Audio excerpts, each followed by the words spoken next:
अगर आप भी चाहते हैं कि आरसीएम म्यूजिक के वीडियो सबसे पहले आप तक पहुंचे, तो लाल बटन को दबा के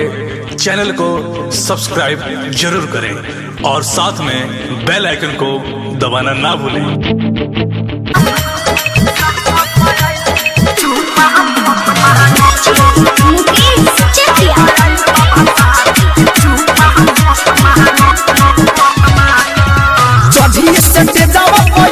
मान जाए बाबू चोली में ना दूर चढ़िए सटे जावा से ना दूर मान जाए बाबू चोली में ना दूर अरे माने ले बहुत भता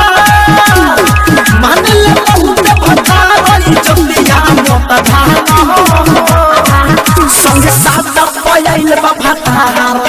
संगे साथ पयाइल बा भतार किछु मत मांगो संगे साथ पयाइल बा भतार किछु मत मांगो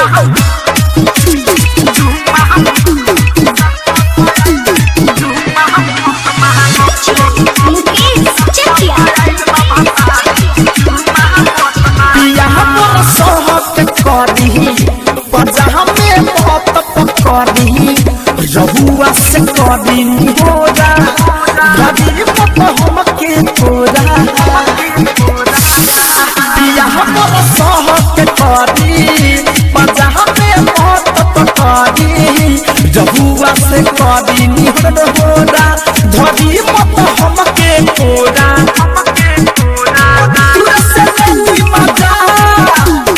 दूर से लेती मजा पाना मत भांगो संगे साथ पयाइल बा भतार संगे साथ पयाइल बा भतार किछु मत मांगो संगे साथ पयाइल बा भतार किछु मत मांगो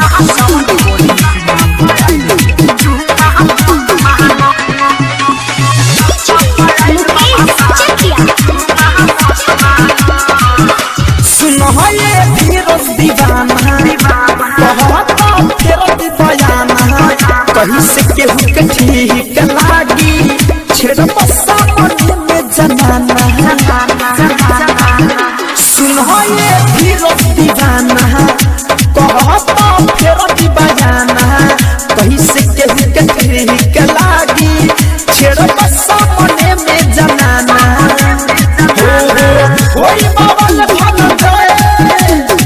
होई बाबा भन जाए धले कोन मत लागो संगे साथ पयाइल बा भतार संगे साथ पयाइल बा भतार किछु मत मांगो संगे साथ पयाइल बा भतार किछु मत मांगो चढ़िए सटे जावा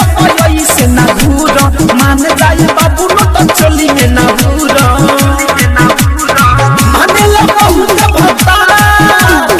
माने ले बहुत भतार रही चलिया मोता भांगो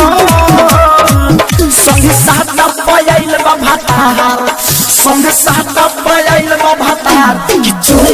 मत मांगो संगे साथ पयाइल बा भतार किछु मत मांगो। अगर आप